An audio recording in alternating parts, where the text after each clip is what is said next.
I was posting YouTube videos like every 2 or 3 days, getting very few views. And also the worst bit was getting laughed at within the industry. Creating your own path and forcing it to work was something I learned from that. David O'Keefe, professional wakeboarder, digital creator and car reviewer, renowned for his dynamic presence both on the water and online. A 3-time European Wakeboarder of the Year, he's now making a splash in media and content creation with his latest venture, Making Waves. With wakeboarding, I never made a lot of money until I started YouTube. Basically in a competition, if you make one error, it's game over. Fear and negativity can put you off continuing something, whereas the optimism of it and going, do you know what, I was close there. Like to learn a trick, you have to like fall 100 times. Yeah. So I'd always try and zoom out of things and always try and look at the positive. The energy that we let in is so impactful. If I'm sitting across the table from somebody that I don't feel comfortable with, I can feel it here and I'm like, oh God. Welcome, David O'Keefe, to Find Your Edge. This podcast has evolved over the years. It started out as we were talking about success stories, and we've realised that there's a huge edge involved in that. And speaking of edges, looking at your videos, edges are something that we're going to be talking about in a second. I've only known you from what Matthew's spoken about, and I've seen your videos, I've seen your amazing content. How would you describe yourself? And I want you to give a little intro as to who you are, your elevator pitch as to who you are. My elevator pitch, geez. Okay, so I suppose my background is wakeboarding, which is a very unusual sport. It's kind of like snowboarding on water. And I did that as a child, and then I kind of grew into it, started getting a few sponsors and doing a little bit of competing, and then kind of pushed in that. I did probably 10 or 12 years of just doing that full-time, traveling the world. And I started kind of making some videos in that, tutorials, things like that. Started a YouTube channel, that went relatively well. And then from that, I kind of found a passion in making videos. Then I suppose the other side of things that I was always fascinated in was cars, and I'm still like absolutely upset. It's like a sickness, to be honest. Oh yeah. But so I got really into cars, and I really wanted to make videos in cars. So then I ended up making videos with Done Deal, doing their car reviews. And then from that, it kind of spun out into a full-blown production. So basically what happened was I was making the videos, so I was not only kind of the presenter, but also the production. Yeah. And so now I have a small company called Making Waves Media. We produce videos for loads of industries, from like construction, cars, retail, kind of everything, events. Amazing. And so yeah, that's kind of me. And I also do a bit of presenting for Red Bull. I kind of do a little bit of I everything. knew that bit about you as well. So it's everything kind of just happened for you. You kind of just happened to start wakeboarding and then all of a sudden happen to compete at a high level, get sponsors. So you're obviously, when you do things, you do them properly. Yeah, I kind of, yeah, like I suppose a lot of guests you'll probably have on this, very like determined once I get into something. And when I get into it, I get quite addicted to it and it kind of consumes me. And then, yeah, so with the wakeboarding in the early days, like I was in the winter in Ireland, breaking the ice, going out wakeboarding, like anything to get out there. And then it was the same once I got into cars. Like it sounds really boring, but I started like learning about like boot sizes of every car and like having a weird interest in that and specs and all this type of stuff.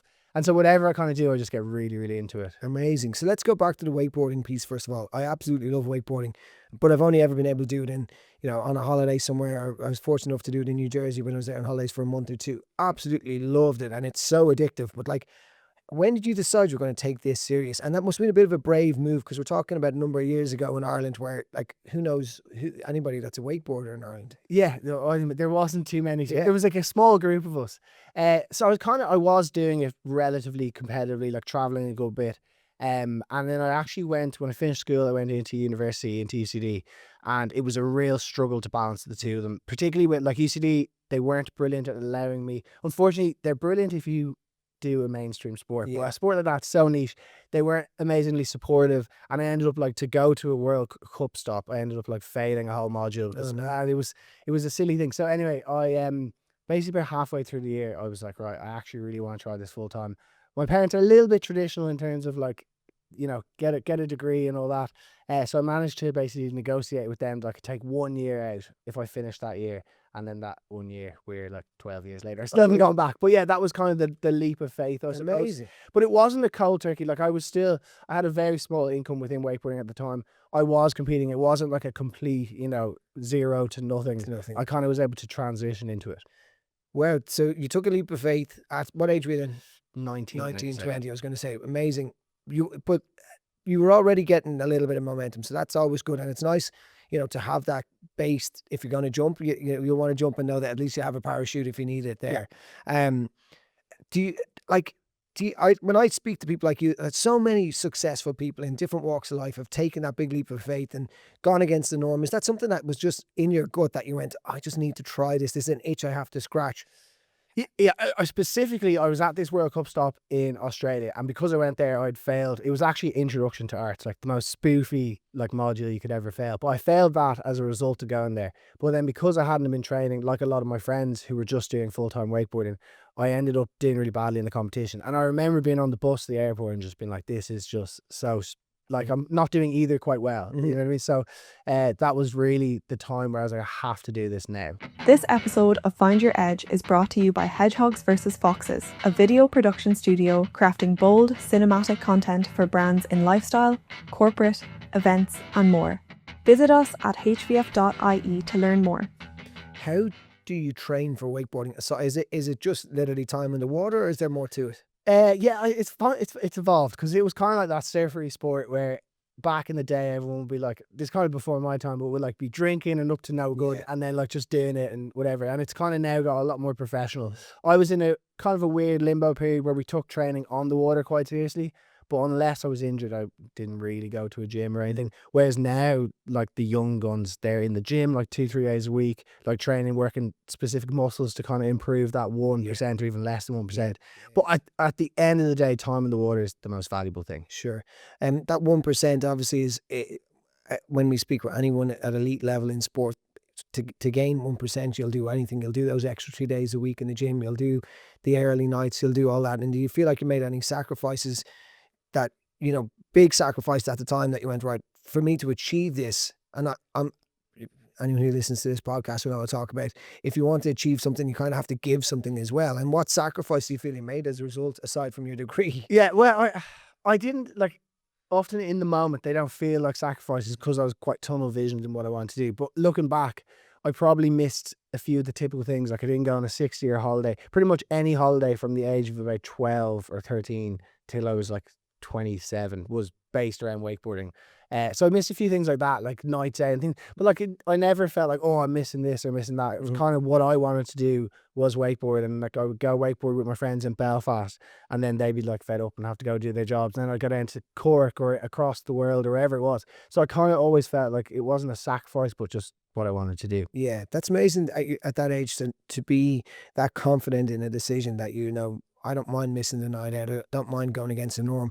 And I'm probably jumping ahead of a little bit ahead of myself in saying this, but do you think that's what's then translated into your business endeavors, setting up your own media company, working with Red Bull, working with brands, that you decided you wanted something and you had that tunnel vision, as you said? Yeah, I think so. Like it's kind of, I suppose one thing that sport teaches anyone, whether it's team sport, individual sport, is you'll mess up and you kind of have to go back and keep trying. So like the analogy I always use is wakeboarding. Like to learn a trick, you have to like fall 100 times. Yeah. And so you just keep getting setback, but you just kind of have to pop up. Like you literally pop out of the water and you're like, right, next try. And then you might watch a video and figure out like what went wrong there and analyze a little bit. But yeah, I think it's kind of stuck through. So even like every single day in work, something goes wrong. Like I always say like I'm a little bit of a fireman in terms of like, problem happens, like you'll film something, the audio didn't work or whatever, and you just kind of have to assess that and then kind of try and move forward from it. So yeah, I definitely think it's taught me a lot in that respect. Yeah. Are your parents entrepreneurial or were they in a sporting side level, were they kind of overachievers or big achievers as well? Not in sport anyway. No, they like to walk, but that's about it. Nice. But no, definitely my parents are quite different. Like my mum's a bit of a looper and like a mad woman, and I have a bit of that in me. But my dad's like really calm, calculated. Definitely my dad had he always had a job, but he kind of had some side things as well, and so did my mum. So not like full-blown outright entrepreneurs, but definitely had that in them, and I think it kind of translated from them really. Deadly. So making mistakes in the water, obviously there's a consequence of that. There's a fall, there's an injury potential, all that sort of stuff. Is fear something that's involved with that process? I mean, listen, getting up on the water and doing a trick and hitting a wave, and I feel the fear already myself, but for you, is fear something you encountered on that journey? Yeah, but in a great way. Like I think those anxious feelings or like the fear of trying a new trick, or like honestly sometimes we've gone to shoots and I'm like, we're probably over our depth here, like we're two people turning up to like something that we might need, you know, 5 or 6. But I think it's kind of a really nice feeling if you can channel that correctly. It's brilliant. And that's what I always found trying new tricks. I would always say to myself, like, I'm going to do this eventually. Like, I really want to try it, whether it's a double flip or whatever it was. I'm going to do it eventually. So I might as well just do the first one now. And usually the first time you do it, you kind of think to yourself, you almost unlock it and you go, I can probably do this. And so, yeah, I think fear is an amazing thing and you should probably steer into it. Lean into it. Yeah. Yeah, there's, you know, and it's, what age are you? You're 20? I'm 31. You're Getting old. Oh yeah, you're getting old. I'm 40. So I had to read books about this. I had to really, like, I had to train this skill of leaning into fear because at different stage in my life, it was all consuming and paralyzing. But clearly you've just went, I don't get paralyzed. I get back out, pop up out of the water and I go again. And I mean, at a young age, this is something you were doing. So that's amazing that you've achieved that. And when I speak to younger people starting out in business or starting out new things, like the fear cripples and fear holds people back. And one of my questions I had was like, do you have like practical skills that you've implemented, or like your meditation, your visualization? But you're kind of telling me already that you have, in the sense that the double flip, you knew you were going to get it. You have this self-belief. How has that come to you? And like, how have you curated that as such? Probably, like, honestly, I probably a little bit of my background, like my family and my parents, like they would always be really encouraging, like just you can kind of do whatever, like, you know, the typical, like, you can do whatever you want. Yeah. They always had that attitude, but also they would kind of help you with the steps in terms of how to do it and give you the ability to do it. I also genuinely think wakeboarding has given me a lot of self-belief, because I would, in my early days, it wasn't like now where there was hundreds of videos on YouTube where you can watch tutorials. I would have been figuring it out on my own on a cold lake in Cavan. Like, it was pretty diabolical. But I suppose, so I figured out, like, with a little bit of persistence, I can do this. And usually there is a solution to the problem. And so I suppose that by doing that 2 or 3 times, you then get more confident the next time you go into it. And then you compound that over like thousands of times with thousands of tricks. It just gives you a huge amount of belief. You just don't know any other way other than, okay, failure is part of that journey. Yeah. And do you, at this stage of life, like, wakeboarding has taken a bit of a backseat. Is that fair to say, from a competitive standpoint? Absolutely. I haven't competed properly since 2019. That I think it was November 2019, my last big event. And I was always planning to take a slight step back from competing at that point. So if you were to talk to young wakeboarders coming through the ranks now, and you know, they have YouTube and they have social media stuff where they can see this and they can, you know, learn from us. Like, if you were to give them one practical piece of advice and to be the best version of themselves they can be, what would that be now? It might be very specific to wakeboarding, but one thing I think I made a mistake in was I didn't immerse myself as much as I could have within the wakeboarding community. Particularly it happens in Florida, and I did live there for a while, but I ended up wakeboarding with like a small bubble of English people. And actually what I would have been better doing, and what I advised any younger athletes, is to be around the people who are like a couple steps ahead of you, whether it's a few years older and they've been there for longer, or better wakeboarders, because being in the boat with them, you'll just learn more, you'll progress faster. And I think it's the same with everything. If you know, I'm a small business, if I hang around with people who have slightly bigger businesses, you get a little bit more like kind of buzzed about that. And so I think it is true, like, surround yourself with a good circle. I definitely think it makes a huge. And that line, and this is where this podcast kind of started, and where, for me, where my business evolved, was the line, success leaves a trail. So if you want to be something, to find someone who's already living that life you want to live, and, you know, take the positives from that and learn and immerse yourself in it. That's a really, really smart one. When you are, obviously, wakeboarding, there is the physical component which we've spoken about, and there's the fear piece to it. But is there more from a mentality point of view that you had to work on, like the self-belief, but the, you know, the overcoming fear, the technical aspects of it, the dealing with the competitive edge, the dealing with the anxiety of competition? From a mentality point of view, you just got that, or you think that's something that you had to work hard on as well? I definitely worked hard on it, but I will openly say I was lucky to just, when it came to getting those nerves in a competition, because basically in a competition, if you make one error, it's game over. Kind of like one time, like, I mean, like your fingers here instead of here, like you missed the rope or whatever it is. And so I always was able to channel that energy in a good way. And I honestly don't know what that is. And I had really good friends who were probably better wakeboarders than me, but every time in competition, the nerves would just get to them. I don't know what that is. I definitely was able to improve it. I definitely found kind of towards the end of my competing, I would stand, you'd be like on the dock before you go out in the water, and I'd be there thinking, these feelings are familiar. They're really good. I know if I now channel this correctly, it will work in my favor, and it generally does. So yeah, I don't think I definitely honed in on it over the years, but I was also really fortunate to get it. Do you have a strong internal dialogue, do you think? I noticed you Yeah. telling me like I'm standing on the pier beside you there as you say that. So you're creating a good visual, which is good. You're in the media world, so you need to be able to do that. You're telling that story already. But do you feel like there's a dialogue there that you rely on a bit? I've never really realized this, but absolutely, like I probably talk to myself way too much, and I like almost narrate things sometimes. Sure. And I would even, so when you're on the water, you generally in a competition you can't hear the commentator, but I would often commentate to myself, as in I would pretend to be the commentator, and I'd be like saying like, oh, David O'Shea coming in now, like on the hills, what's he going to do? Like I'd nearly Yeah. do that as I was wakeboarding, and I would do that training. So yeah, maybe That's not the first time I've actually heard that. So I worked with the Red Bull. I was at the Red Bull cliff diving event Yes, up the north, and we interviewed some of them. And all the divers, I loved getting into their mindset of like there's huge fear involved. It's again, one finger out of place, but like if the splash is too big, or if the turn isn't fully complete, or if there's a finger that's not straight, that's a difference in a point, right?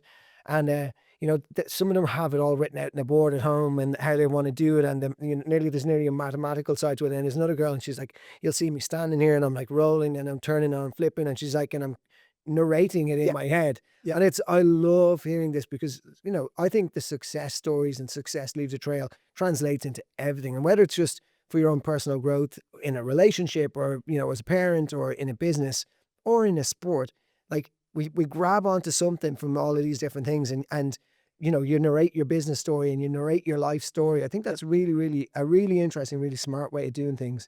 Have you had any personal struggles that you've had to overcome as part of the wakeboarding journey? Never mind even getting into business. Not too. I mean, I suppose like truthfully, running it successfully, like from a financial point of view, is tough. And like I obviously definitely could never have got into it without my parents. I was lucky then in the latter years, like I was independent financially from it, but it was tough, and there was stuff that you had to do that you didn't want to do. Like I in the off season, I would travel around coaching, and that's like.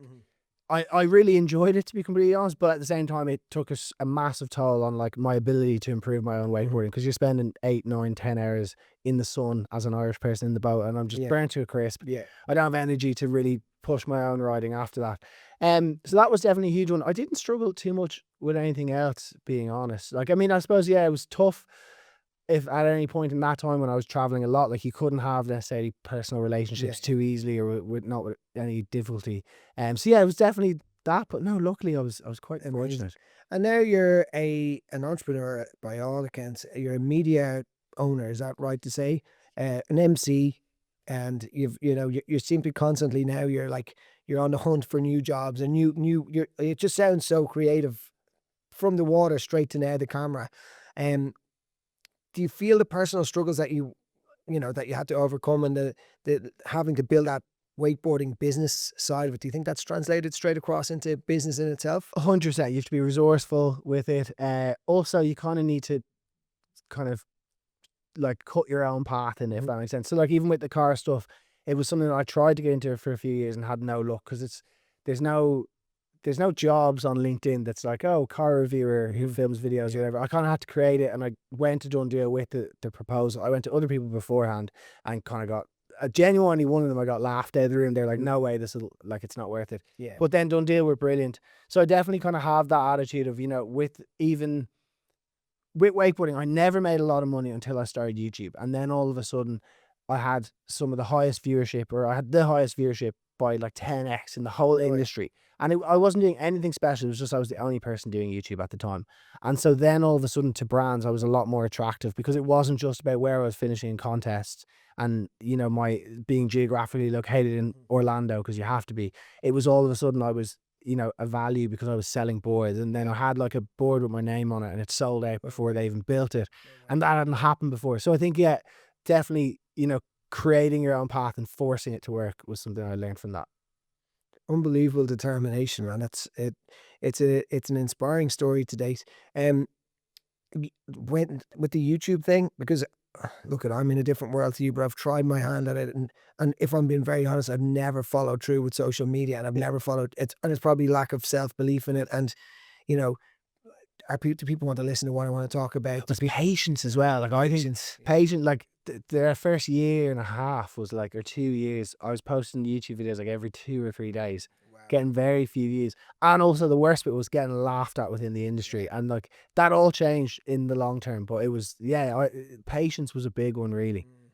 You're not afraid to fail, and that, like, in my opinion, just looking at you from the outside in, obviously that's from like repeatedly failing. It's like once you've done it a number of times, the sting isn't as bad, and you're like, "Well, I failed, but I will master this trick. I failed, but I will master this business idea." That's very inspirational. And do you think failure had a big role in your journey? Yeah, but I also think I kind of looked at it more of a positive. I'm quite a glass, like 3/4 full. Like I'm very positive, annoyingly so, I'm sure in some scenarios. Yeah. But so I would always zoom out, and so I wouldn't be. Let's say I have a bad day on the water, I wouldn't compare it to yesterday. I would compare it to a year ago, and I would be trying tricks that I wouldn't have dreamt of trying a year ago. So I would always try and zoom out of things, and always try and look at the positive, because I definitely think fear and negativity can put you off continuing something, whereas the optimism of it and going, "Do you know what? I was close there," that can actually drive you forward That's further. a super mindset to have. Yeah, definitely. I'm a big fan, even in fitness stuff, and I'm working as a personal trainer where people are, they've only lost X amount of weight in a week, for example. I'm like, oh, that zoom out line is like, people are sick of hearing me talking about it. But when you zoom out, those little micro goals and those little small, tiny little targets become huge. The compounding interest on that is massive. Um, what do you think if you're to put your mindset, or one mindset or one skill that's most important to your success, do you think it's a visualization, or do you think it's self-belief, or is it something that we've missed? Trying to think now. What would I say? I think, yeah, consistency probably is that whatever Mm. it was, the compounding effect of being consistent. So if it's making YouTube videos, just posting 3 times a week, even if the video performs awfully or whatever, just continuing. Same with wakeboard tricks, just consistently trying it. Same with making videos for clients now or whatever, getting it right. We haven't nailed. Just last week we kind of messed up a little video, and I'm not going ahead and going, "Oh, that's that done now." Like we've messed that up. We've got a very similar event coming up, and I'm looking forward to kind of having a second go at it and just consistently showing up and trying to do it. So I think optimism and consistency would be the two things I really see as like kind of a superpower. Yeah. And the optimism piece, I think, comes from your parents or from somewhere else. Yeah, probably. That Yeah. and that's amazing. But the consistency thing has to be from, the time in the trenches, time in the water. Do you think that when I look at in my world, like coaches, younger coaches who are starting out and trying to become successful in the gym and trying to become successful online, like that consistency piece is the one that they really lack. Like I'm 24 years, 25 years working in the fitness industry. So I've been consistently showing up and, done hundreds of thousands of PT sessions. I think that consistency thing is probably the hardest one. If you don't have that self-belief, is the hardest one to build. Mm. Anyway, you've obviously got that in spades. Today, how do you define success, and what does success look like? It's changed massively. I mean, because obviously when I was younger, it was like travel the world, wakeboarding, like that type of stuff. Now for me, I definitely in an ideal successful, if I was to look outlook, I'd like to travel a little bit less because I like having a bit of routine. Funny enough, I find routine an element of success. I like getting to the gym and then maybe going and doing a sauna or something. If I could do that every day, I'd be super happy. I also find, having like good people around you, like, friends, family. I've a long-term girlfriend who's brilliant as well. So having all that is very important to success for me. But I also think then having goals you're working towards, I think if you sit with your feet up, you won't be happy. And I think success to me is kind of probably happiness. They correlate very Yeah. similarly. Definitely. So I think all those things together create like a success. Then I have like obviously goals that are, let's say, financial or whatever, that would happen or would help and kind of contribute, but I don't think they're the most important either. And you've got it dialed in. I love that answer. There's problems too. No, yeah. But the problems are not what you're focusing on, and your successes. That sounds like a very balanced, successful answer. Health and mindset, and the community around you. You've seen that and learned that throughout the years. Do you find it hard to balance the work and passion and play, or has you parked the wakeboarding thing, in a sense, the competitive wakeboarding piece now? So do you find that balance hard to get? It is like I actually really enjoy probably wakeboarding nearly now more than I did in the, let's say, when I was really training. Yeah. But I struggle to get out enough, being honest. I'd love to wait. And now part of that's because it's difficult in Ireland, but also I just don't make time for it. Same with like friends. Now I've gotten way better at that. I have a very close group of friends that I value massively. And I have done a lot of traveling in the last year with my partner. So I've kind of I'm getting better at it, but then yeah, it comes at a cost to me being anxious that like I'm falling behind with work. And I live in like we would work with consistent clients or whatever, and I would live with this constant like, oh, what if the contract doesn't renew or whatever, you know what I mean? But that's probably a driving force. Yeah, and that's the joy of being an entrepreneur, being self-employed. Is things like we saw that with COVID, things just get pulled out from underneath you sometimes. Yeah. There is uncertainty there, but I think the general 9 to 5 life versus the inconsistency and maybe uncertainty, when I weigh them up, I'm like, I'd rather have the uncertainty, yet the control and the freedom. Exactly. Like I always think it's funny. Like yeah, I probably work. I think last year I worked like 32 weekends or something like that. But I love being able to like do a household chore on a Tuesday afternoon. Like the ability, and I actually need to go to the bank today or whatever it is. Exactly. And if at some stage you have children, I have a little daughter, and I went out on a bike with her at 11 o'clock on a Tuesday, cycling around the place. I'm like, this is why I work for myself. So look, that's amazing. Has there been books, people, or experiences that have had a big impact on you that you think were life changing or changed your kind of your mindset or even your direction with things? Definitely books. I'm not a massive reader, if I'm being honest. I've read like, is it Malcolm something, the 10,000 hours? Yeah, Malcolm Gladwell. Yeah, I have read that like a long time ago, and I took a lot from it. But what would I say? Certainly people. Sometimes I get like there's a couple of people who just have an amazing energy, and like when you come away from them, you kind of start to be a bit more buzzed about life or whatever it is.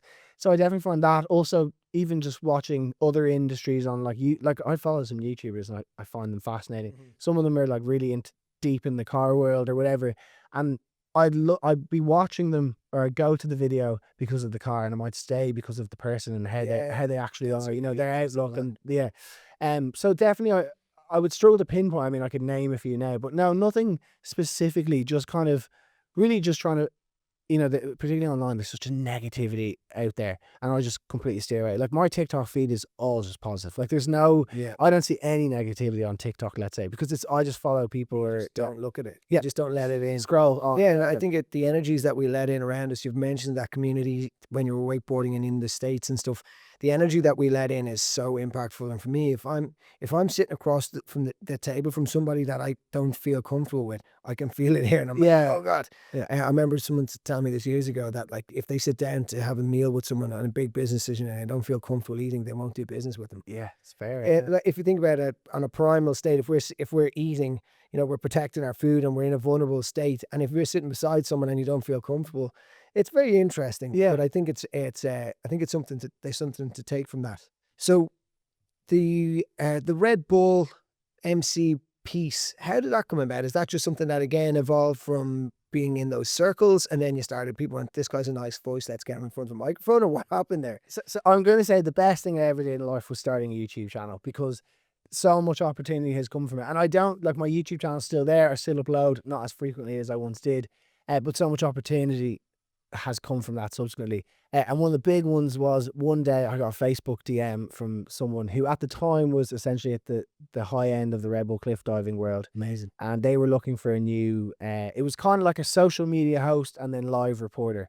And he said, listen, would you, like, this isn't a job offer, you'd need to like meet and interview with some of the TV people, but would you be interested in it? So I said yes. And how he actually found me was he wakeboarded, and he was watching my tutorials to learn. And so anyway, did an interview with that.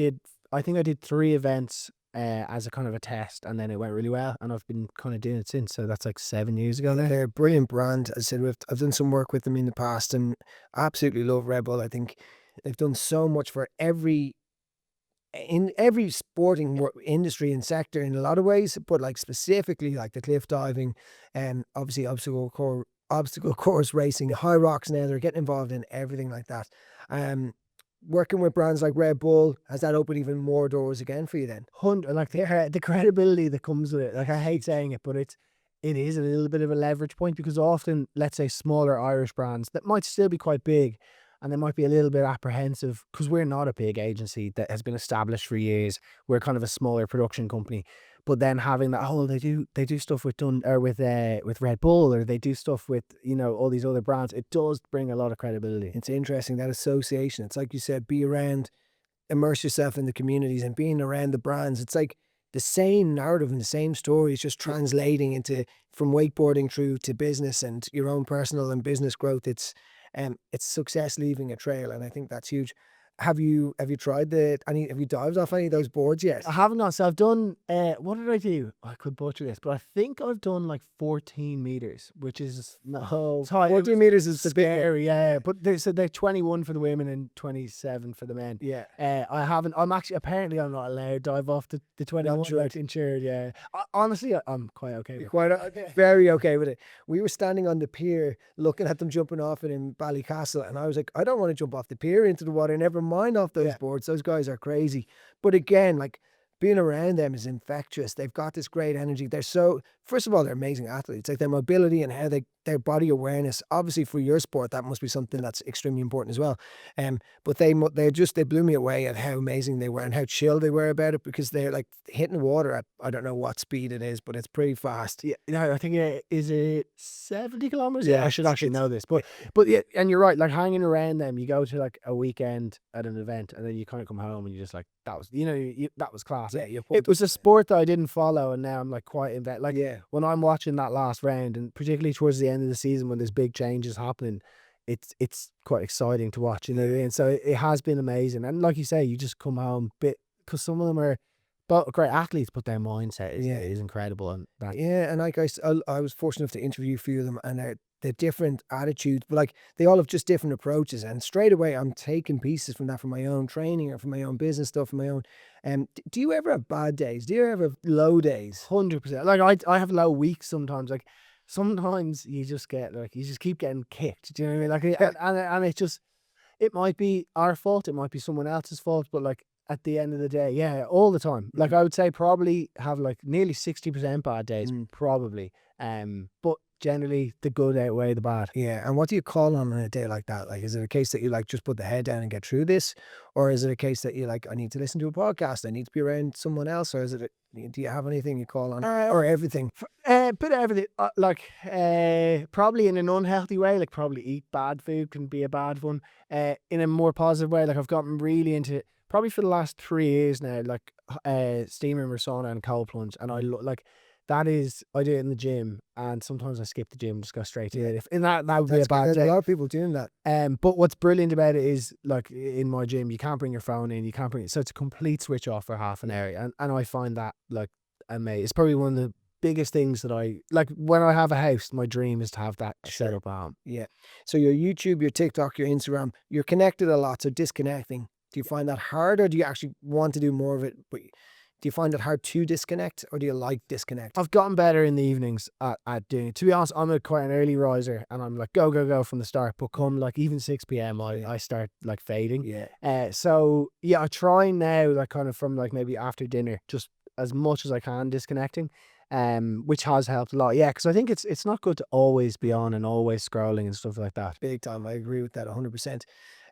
Coming back to the wakeboarding, because like I feel a bit fired up about wakeboarding now. So I want to go out wakeboarding, right? Where can you go in Ireland? Has the sport, and people like you obviously have grown the sport globally and your recognition is there, but has Ireland become more accessible, or is Ireland even a good country for wakeboarding? Funny, Ireland's like, I suppose if we go at a higher level first, Ireland is small, but we have had a good few very successful wakeboarders, which has been brilliant. It went kind of through, I would say, the late kind of teens, like 2018ish. It was in a really good place. There was loads of places. You could go into Wake Dock, which was in Grand Canal Dock. There was a great place in Cork and Belfast, all over the place, and they were opening up. It's suffered lately for one reason, which is insurance, just struggling. So like the insurance, I can't remember Wake Dock's specific scenario, but like I think their insurance quote was near enough their turnover, so they just couldn't do it. So now there is a great place in Cork called Ballyhouse Lakes. It's an unbelievable place, actually, just in general for like outdoor activity. Ballyhouse, yeah. They have 2 locations, but the wakeboard one is in Mallow. But they're just like, their attitude towards it, they have like the most amazing wakeboard community, better than anything else or anywhere else. Is it boats, or is it the cable? Yeah, cable system. So it's brilliant. I can't recommend that enough. Like, that's I would love to. I don't even get to go there enough anymore, being honest. And then there is a place in Belfast, probably not as welcoming to kind of new people and stuff like that. But again, you can go. And there are other places dotted around, smaller, kind of nicher places. Can you still, so wakeboarding with a boat versus the cable, obviously you don't have the wake from the boat now. So Yeah. what's when you're practicing, you practice on the cable all the time, to still go with a boat, or is it all cables? So when I would have been competitive, it was always on the boat side of stuff. That's like the traditional side Yeah. of the sport. But it's evolved. Obviously, boats are very expensive. Mhm. Like the boats themselves, fuel, everything like that, and also the location. So the cable side has become very popular because you can usually get a membership, which, depending on the country and where you are, could be similar to a gym membership or a little bit more. And what's also been brilliant about that is they're able to put it in very urban areas and run events with big crowds. Yeah. So that's been really nice. I'd say train a little bit on the cable, but it's kind of a different sport. Like Yeah. some stuff correlates, but you're using ramps and obstacles as opposed to using the wake. So it's a little bit different. But both are really fun. I think probably there's as much of a future in both of them, being honest. I think the boat side's still going really, really strong, particularly in the US. But across Europe, cable's definitely bigger. Wow, interesting. Okay, so we have a few quick fire questions. Okay. And the very first question is about cars. And I didn't even get into cars properly because the other story is everything else there is just very intriguing, I have to say. Would you call yourself, are you an adrenaline junkie? I wouldn't say that like a junkie, but yeah, I love like I like doing like, you know, like whether it's like skydiving or I never did it, but I was quite close. I only had a few more dives to get my skydiving license. Like I did a good bit of that. Yeah, anything that's a bit what I love. Like the best thing I ever did, I did an aviation aerobatics class where you're actually doing flips in the plane in No way. Goodwood.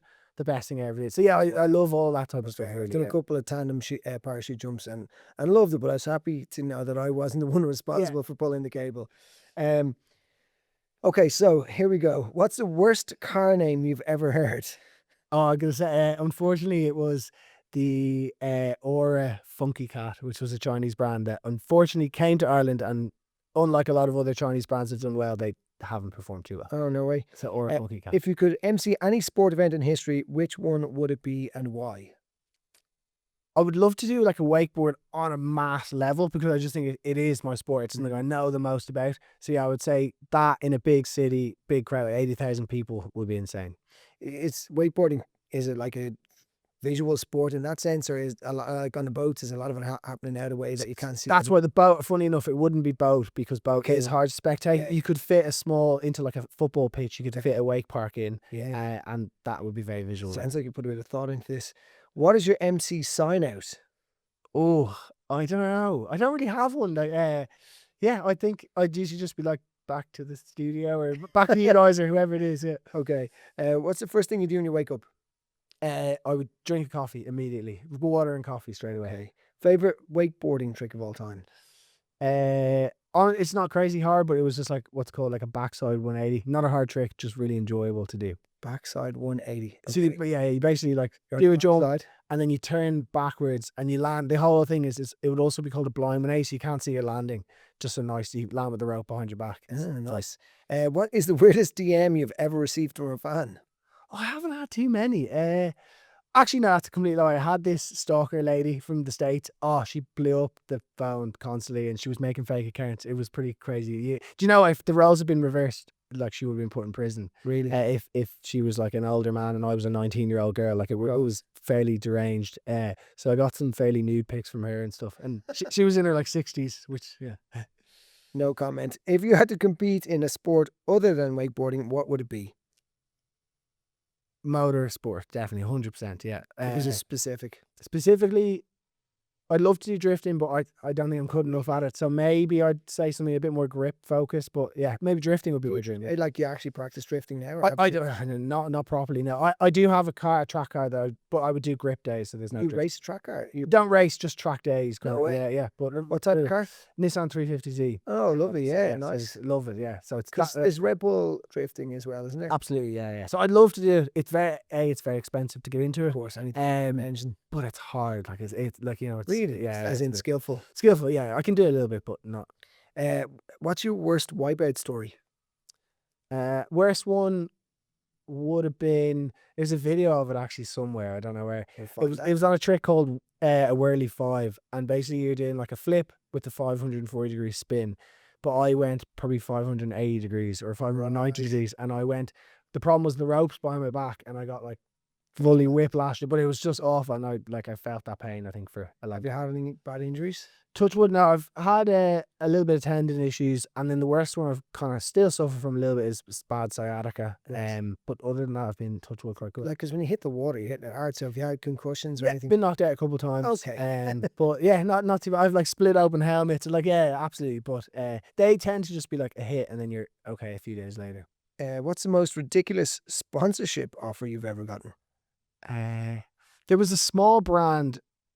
It wasn't really. It was a small clothing brand. They didn't pay me excessively, but they paid me pretty consistently for a long time, and they definitely were making it back. And I felt a bit guilty, but sometimes you. Sometimes you got to do that. Yeah. So aside from your 350, is it Nissan 350? Yeah. What's your favorite car? Nissan GTR. I like Nissan. I actually love Nissan. German cars too, Right. but Nissan GTR. Yeah. Okay, brilliant. So when you're testing your cars, are you just testing for general public, or are you testing like performance cars, testing everything? 98% are just general normal cars that everyone buys. Probably 4 times a year you get something really exciting, and Okay. they're like the best weeks. And what's your least favorite car that you've ever test drove at the moment? Not a huge fan on the original Nissan Leaf. Yeah, there's a new one coming this year, so Okay. maybe some So redemption. we look there. forward to that review.